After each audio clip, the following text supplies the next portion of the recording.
Here, ons gaan die woord nou lees en ons glo die woord is die waarheid. U alleen het die woord vir ons gegee deur eeue heen. Die verskillende mense oor 1500, 400, 500 jaar. Selfe boodskap. God is heilig vir ewig. Maar God is liefde, God gee om, U stuur vir ons U seun. En vanoggend wil ons net kom vra dat U vir ons net sommer nuwe hoop gee vir hierdie nuwe jaar en vir ons lewe vorentoe. Gebruik U woord, gebruik U gees asseblief. Gebruik vir my net as 'n instrument. Ek bid dit in Jesus se naam. Amen. Ons gaan nou daar lees, maar ek sê nou so met mense praat. Baie mense sê, luister, ek word glad nie deur hierdie deur hierdie jaar wat verander beïnvloed nie. Mense sê wel, dis net een datum, jy gaan net van die een dag na die ander dag, so ek word glad nie daarbey beïnvloed nie. Miskien is jy ook so. Maar almal van julle het vir iemand gesê, voorspoedige nuwe jaar. Reg of verkeerd, wie het dit nie gesê net as julle kan leer? Niemand het vir jy sal ook nie dat iemand na jou toe kom, jy sal nie wil hê dat niemand vir jou sê, voorspoedige nuwe jaar nie. So ons wil dit tog hê, al sê ons maar hoor die datum maak nie regtig vir ons saakie, want dit is maar net een dag wat aanskuif. Dit het tog 'n invloed. Want jy sê tog nie vir mense elke nou en dan voorspoedige nuwe maand nie. Nee. Jy sê voorspoedige nuwe jaar, so dit het 'n invloed op jou. So ek het gedink dat ons met hierdie hele fokus op 'n nuwe jaar en met die inleiding na ek en Christus in my, kom ons staan 'n bietjie stil en sê maar hoe lyk ons identiteit? As jy daai volgende skyfie opsit, ons het 'n nuwe jaar, jy's 'n nuwe jy, en vanoggend praat ons oor jy's 'n nuwe skepping in Christus. So as 'n mens kyk na 'n nuwe jaar, dan is dit net so dat jy kyk tog maar terug. Baie mense sê ook, dit was 'n slegte jaar. Ek wens dit volgende jaar sal beter wees. So dit het 'n invloed. So mense kan ook geestelik daarna kyk, as om te sê, daar is 'n skuif in die datum, ten minste as jy nie glo aan een dag wat verander na die ander dag toe nie, gaan jy van nou af 2026 skryf, so daar het 'n verandering gekom. So dis 'n goeie tyd om te stop in jou geestelike lewe, om te sê, kom ek kyk terug. Kom ek kyk hoe het ek die Here gedien, kom ons kyk hoe was my geestelike lewe, miskien was dit goed, miskien was dit sleg. Ek gaan nou vorentoe kyk, in 2026, dit agterlaat, ons gaan dit nou hoor, en ek gaan kyk hoe die Here my kan help om in hierdie nuwe jaar beter te groei en verder te vorder in my geestelike lewe. Nou ons weet, en julle staan met my saamstem, dat 'n nuwe jaar gaan nie jou geestelik verander nie. Die feit dat jy 'n nuwe kalender het of 'n nuwe datum neerskryf, gaan nie jou fundamenteel in jou geestelike lewe verander nie. Jy het iets meer as dit nodig. En dis waaroor hierdie reeks toe gaan. Om te sê, maar wat het ons nodig? Verlede week het ons gehoor dat wat ons eerstens nodig gehad het, is dat God in Jesus, die woord, die logos, die groot skepper God, in Jesus, mens geword het en onder ons kom woon. Dis wat Kersfees is all about. En toe het ons gehoor, maar as jy dit glo en jy aanvaar dit, dan is jy 'n kind van God. Nou Paulus skakel nou hierby in, met dit in gedagte, dat jou status is kind van God, maar ons weet ons is nog besig om kind van God te word, soos wat ons groei. So kom ons lees hier so by 2 Korintiërs 5, vers 14. Die liefde van Christus dring ons, omdat ons tot insig gekom het, dat een vir almal gesterwe het, en dit beteken dat almal het gesterwe. En hy het vir almal gesterwe, sodat die wat lewe nie meer vir hulle self moet lewe nie, maar vir hom wat vir hulle gesterf het, en uit die dood het opgewek is. Ons beoordeel dus dis van nou af niemand meer volgens menslike maatstaf nie. Ek moet nou oplet. Ek sukkel om te lees vandag. Al het ons Christus vroeër volgens menslike maatstaf beoordeel, nou beoordeel ons hom nie meer nie. Iemand wat aan Christus behoort, is 'n nuwe mens, die ou is verby, die nuwe het gekom. En dit is alles die werk van God. Hy het ons deur Christus met homself versoen en aan ons die bediening van die versoening toevertrou. Die boodskap van versoening bestaan daarin dat God deur Christus die wêreld met homself versoen het en die mense hulle nie hulle oortredinge toereken nie. Die boodskap van versoening is aan ons toevertrou. Ons tree dus op as gesandte van Christus, en dit is God wat deur ons 'n beroep op julle doen. Ons smeek julle namens Christus, aanvaar die versoening met God wat hy bewerk het. Christus was sonder sonde, maar God het hom in ons plek as sondaar behandel, sodat ons deur ons eenheid met Christus deur God vrygespreek kan wees. So, dit maak nie saak wat met jou gebeur het in 2025 nie, of wat dalk gaan gebeur in 2026 nie. Ek het vir jou goeie nuus. En dis waaroor hierdie hele boodskap gaan. Dis goeie nuus. Dis eintlik die boodskap van die kruis. Want onthou julle met die geboorte van Jesus het die engel gekom en hy het aan die herders kom 'n boodskap gebring en hy het vir hulle gesê, vandag is daar vir julle gebore in die stad van Dawid, die verlosser, Christus die Here. Dis die goeie nuus. En al wat Paulus doen, hy vat daai goeie nuus en hy verpak dit in 'n pakkie wat ons kan verstaan, want ons is nou kinders van God. Hoor wat sê hy? Iemand wat aan Christus behoort, is 'n nuwe mens. So hy gebruik in die eerste plek die woorde in die Engels sê in Christ, die Afrikaans sê Christus behoort, die ou vertaling sê in Christus. Dit het eintlik maar dieselfde betekenis, maar hierdie hele gedagte van wat beteken dit om in Christus te wees, en dis wat ons die hele jaar aan gaan spandeer, is wat beteken dit as ons 'n kind van God word en ons is in Christus. 160 keer verwys Paulus daarna in sy briewe van in Christus wees. So dis 'n belangrike ding wat ons moet verstaan, en dit is, ons gaan 'n bietjie daaroor praat. Nou wat dit in kort beteken is dood eenvoudig dit. Jy het aanvaar, jy het by 'n punt gekom in jou lewe, as jy by so 'n punt gekom het, en gesê, ek aanvaar Jesus as my verlosser, en ek glo dit, dus laasweek gehoor, dan word jy 'n kind van God. So dis 'n onverbreekbare nuwe band, wat tussen jou en God ontstaan. So wanneer God na jou kyk, dan sien hy nie jy nie, maar dan sien hy Christus. So in Christus beteken ook dit, jou ou identiteit is weg. Jy word nie meer, ons is voor Jesus met Adam geïdentifiseer, en ons het nou dit gesê hier by die doop, dat ons kinders, en julle almal sê met my saam, julle wat kinders het, en kinders was, ons word in sonde gebore. Daai klein babietjie in sonde gebore, sorry. Want julle gaan nou nie leer om stout te wees nie, sy gaan van self stout wees. So, almal van julle wat ook kinders was, julle was ook van self stout. Niemand het julle geleer op 'n Vrydag aand sê, kom wees 'n bietjie stout, moet nie sulke soet kinders wees nie. Julle is, almal van ons, is sondaars. So, ons ou identiteit was in Adam sondaars, verlore vir ewig. Maar in Christus het ons 'n nuwe identiteit. So, ons identiteit word nou nie meer deur ons nasionaliteit, of ons geslag, of ons herkoms, of ons prestasies, of ons mislukkings bepaal nie. Jou identiteit is nou in Christus, en dis wat die nuwe vertaling sê, nou behoort jy aan Christus. Maar Christus behoort ook aan jou. Dis die identiteit wat jy nou het. Nou dis tog logies, as jy 'n nuwe identiteit het, dan moet jou lewe tog volgens daai nuwe praktiese lewe, volgens daai nuwe identiteit wees. Want jy kan nie 'n nuwe identiteit kry, en dan leef jy volgens jou ou identiteit nie. So dit is iets wat gebeur, en dis waar Paulus mee praat. So wat gebeur in Christus? Die eerste ding wat gebeur, jy is 'n nuwe skepping. Iemand wat in Christus behoort, is 'n nuwe mens, sê hierdie vertaling, die ander vertaling sê, 'n nuwe skepping. Die ou is verby, die nuwe het gekom, dis alles die werk van God. Hoor mooi wat sê die Engels, you are a new creation. So die eerste ding wat met ons gebeur, in Christus word ons vernuwe. So die oomblik wat jy in Christus is, die oomblik as jy sê, ek behoort aan Christus, ek kies vir hom, dan weet ek word deur hom vernuwe. En dis nie iets wat jy kan bewerkstellig nie. Dis nie iets wat jy kan sê, ek wil probeer nie. Ek gaan van nou af hard probeer, om maklik, om mooi te lewe, of om goeie werke te doen. Ek gaan of meer godsdienstig wees nie. Die nuwe skepping hang nie af van jou menslike pogings nie. Dis nie, jy kan nie nou gaan op 'n selfverbeteringskursus hierdie jaar en sê, ek gaan myself probeer geestelik verbeter nie. Jy gaan nêrens dit kan doen nie. Hoor wat daar staan.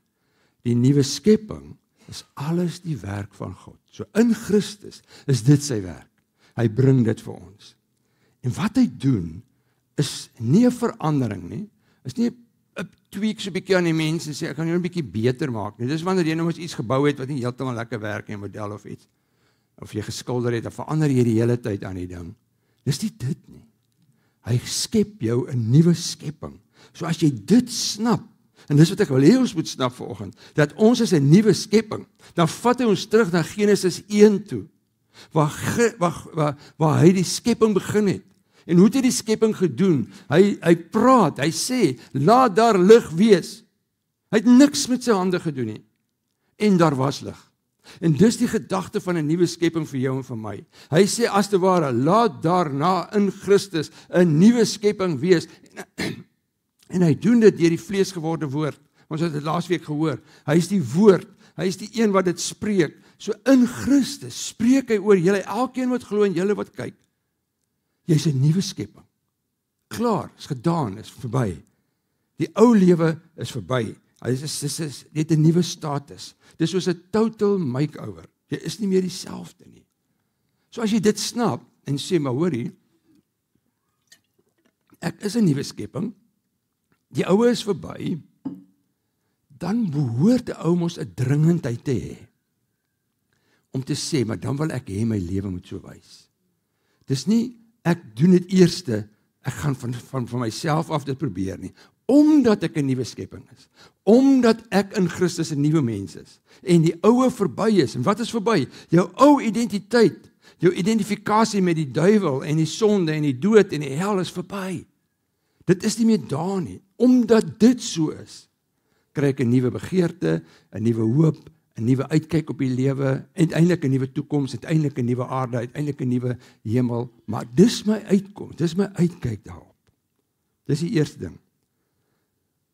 So die goeie nuus gaan aan. Die goeie nuus is die volgende, is dat in Christus word jy versoen. Hy sê in vers 18b, hy het ons deur Christus met homself versoen. Nou, ek kan nie aan beter nuus dink as dit nie, julle.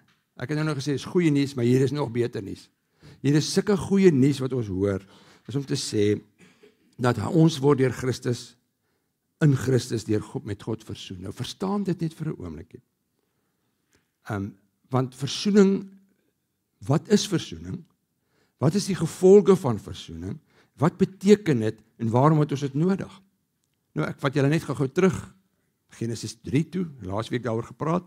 Genesis 3, ken julle die storie, Adam en Eva, was in 'n wonderlike verhouding. Genesis 2 was hulle in 'n wonderlike verhouding met God.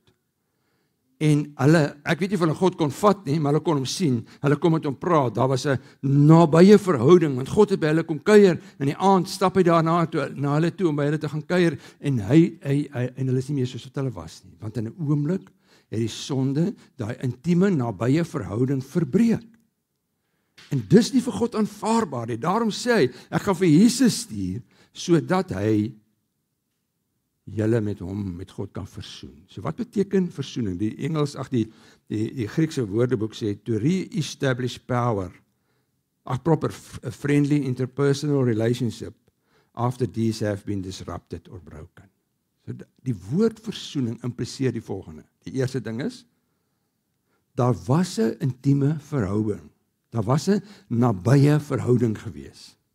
Daar was 'n insident, en hierdie insident het hierdie verhouding skade aangedoen, soveel so dat hierdie verhouding verbreek is. Dis alles in die woord versoening in. Dit beteken dat iemand moes kom, 'n middelaar, iemand wat in die middel staan, en die vyhandigheid tussen mekaar kom wegvat het. En dan is die verhouding weer herstel. Partykeer net soos wat dit was, partykeer dalk baie beter as wat dit was. Dis wat versoening beteken.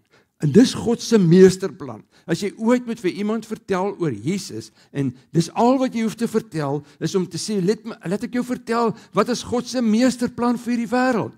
Kolossense sê dit baie mooi, hy sê, God het besluit, dis die meesterplan, dis al wat jy nodig het.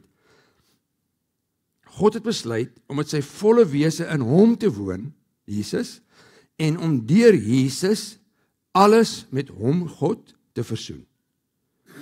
Deur die bloed van sy seun aan die kruis, het hy die vrede herstel. Deur hom het hy alles op die aarde en in die hemel met homself versoen. Amazing. Dis amazing God. Dat hy besluit het en ek kan dit nie verstaan, is beyond comprehension. Hoe kan God wat alles geskep het, besluit om iemand te stuur, self God, en vir hom te sê, as jy in hom glo, dan is al die vyandigheid weg. Die vrede is herstel. Dit is juist versoen met God. Maar as 'n derde ding wat gebeur, hy transformeer ons nie net, nie? En hy versoen ons nie net met God nie. Hy vergewe ook. Hoor wat staan daar? Die boodskap van versoening bestaan daarin, dat God deur Christus die wêreld met homself versoen het, en die mense hulle oortredinge nie toereken nie. Nou daai woord, God reken nie meer die sonde toe nie, is 'n rekenkundige woord. Julle wat nou rekenkunde verstaan, wat nou ouditere is of so. Maar julle almal sal dit verstaan, debiete en krediete. As jy nie geld het in jou bank nie, dan kan jy nie koop nie. Hallo? Nee, jy het nog jou kredietkaart. En as hy gemax is, wat doen jy dan? Kry nog aan een. En dan uiteindelik is alles uitgemax het, dan kom jy agter, ek kan niks meer koop nie. Want my debiete is baie meer as my krediete.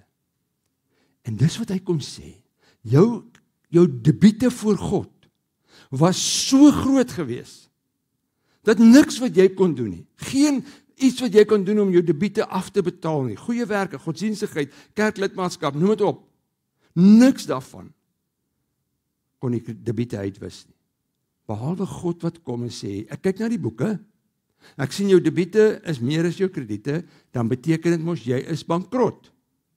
En ek sien dat niemand gaan jou van hierdie bankrotskap kan red nie, maar net ek. So wat gaan ek kom doen? Ek gaan jou al jou sondes vergewe. So as jy nou voor my staan, het jy geen debiete nie. En ek het so 'n prentjie daar van die kruis, sit hom net vir op. Ok, gaan my net vir gou terug, miskien ek moet net dit lees. Want hoekom hy dit gedoen het? Want hy sê die loon van die sonde is die dood. So as ons dan sê, dis alles betaal, kyk hoe lyk daai prentjie, dan sê hy, ten volle betaal. As jy dit kan onthou, hy het gekom om alles te betaal. So as ek kies om die pad saam met God te loop, dan vernuwe hy my, hy versoen my met hom, maar hy vergewe my, want dit sou verskriklik gewees het, as God ons versoen het met hom, hy het ons vernuwe, maar hy sê, ek sal altyd onthou hoe jy was. Ek sal altyd weet, jy gaan altyd weet, God weet hoe sondig ek was. En hy gaan altyd dit voor my hou, so swart boekie. Elke nou en dan haal hy dit uit en sê, ja, jy is nou versoen met my, maar jy moet onthou, jy is baie slegte mens. Dit sou verskriklik gewees het. Maar as God dit vergewe, dan staan daar ten volle betaal. Dis alles verby, niks nodig om ooit weer te wonder oor nie. Dis klaar betaal. So die ou lewe is verby. Die nuwe mens het gekom. Dis wat God kom doen. Maar dan gaan hy verder en sê, as jy weet jy's vernuwe en versoen en vergewe, dan sit jy mos met 'n ongelooflike kosbare skat. En hierdie skat, hierdie goeie nuus, het die wêreld nodig. En julle het dit nodig. En julle familie en vriende en kinders en kleinkinders en oupas en oumas en broers en susters wat dalk nie so glo soos wat jy op die oomblik glo nie, het nodig om te hoor. Hoor, hier's God se meesterplan. God se meesterplan is om te sê, Jesus het mens geword, hy het die sonde van die wêreld gevat, geen sonde word meer toegereken nie, jy is vernuwe, jy word 'n nuwe skepping, jy word versoen met God, so die verhouding is reg, en as die verhouding met jou en God reg is, dan kan jy vrylik na God toe gaan, jy kan vir hom sê, Vader, jy mag met hom saam, jy kan sy woord lees, jy kan met hom bid, dis alles wat jy kry, maar die wêreld moet dit ook hoor. Wie gaan vir julle, daar's nie 'n ander klub of 'n organisasie wat sal skielik begin kom, of selfs engele wat sal kom en sê, maar luister, hierdie kinders van die Here wat die skat ontvang het, hulle vertel niemand van die skat nie, en hulle kinders weet nie van hierdie skat nie. Ek gaan 'n ander organisasie stuur, daar's nie so iets nie. Hoor wat staan daar, die liefde van Christus dring ons, omdat ons tot insig gekom het, dat een vir almal gesterwe het.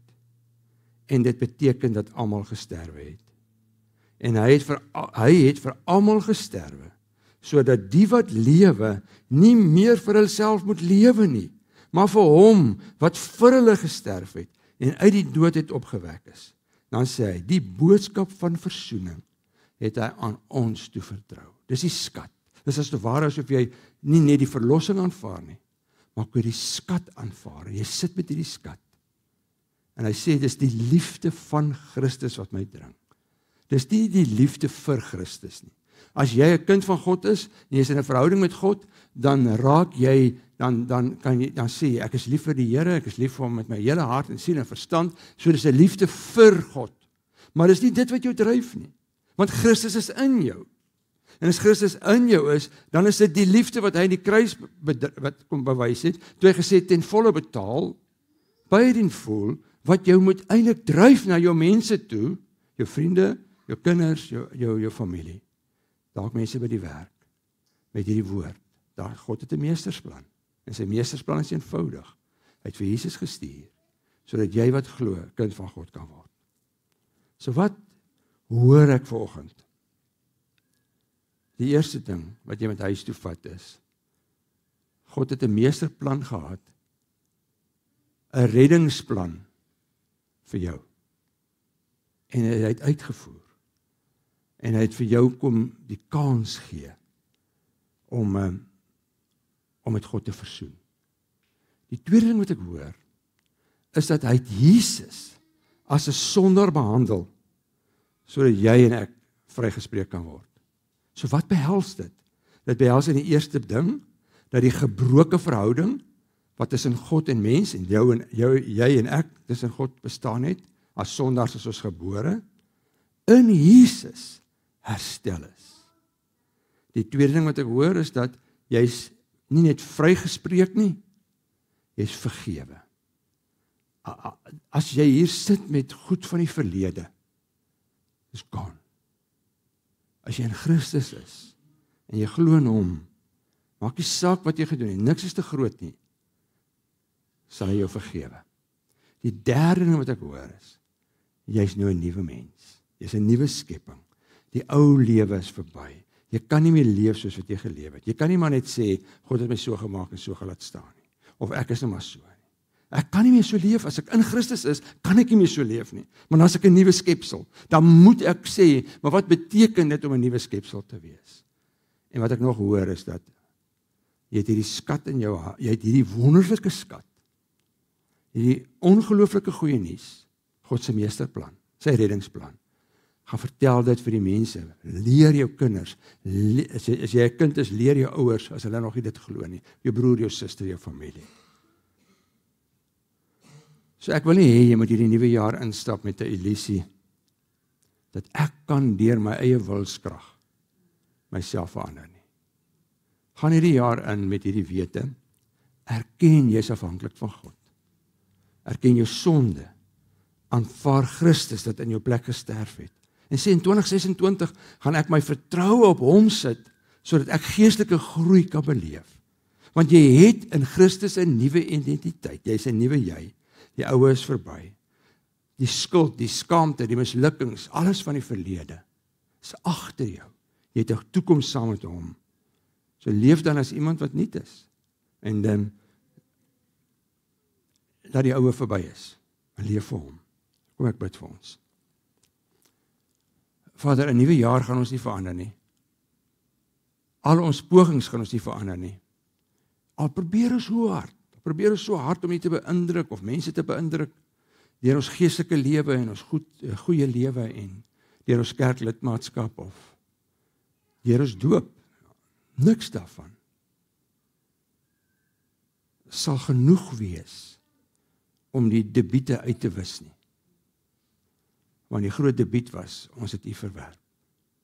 Maar dankie tog vir u meesterplan, u reddingspoging, wat gekom het en ons kom vernuwe het, en vir ons die kans gegee het om kinders van God genoem te word, as ons dit aanvaar en glo. Dankie dat ons met U versoen kan wees, dat ons hier kan sit en sê, as ek in Jesus glo, is die verhouding herstel, dan kan ek vir U sê, Vader, ek is vry, ek toegang tot by U, maar U vergewe alles. U sê, as ons sondes bely, U is getrou en regverdig om al ons sondes te vergewe, en ons te reinig van alle ongeregtigheid. So Vader, as hier iemand sit vanoggend wat nog nie daar is nie, wil ek pleit dat U en hy in sy of haar hart in sal werk, of iemand wat kyk dalk of luister, dat daar is 'n nuwe lewe in Christus, dat hy of sy vanoggend 'n keuse sal maak, sê ek aanvaar Jesus, ek aanvaar en glo dit, en dan is ek gered, en dan het ek 'n nuwe skepping geword, en dan leef ek volgens dit. Dankie dat die Heilige Gees my help, om van my ou sondes nog steeds, wat jy weet, daar is nog steeds 'n geveg in ons hart met ons sondige natuur, want almekaar wil opkom, dat jy ons help elke dag, vir almal van ons. Geef ons ook die moed en die dringendheid, om hierdie boodskap te bring na mense toe wat dit nodig het. Ek bid dit in Jesus se naam. Amen.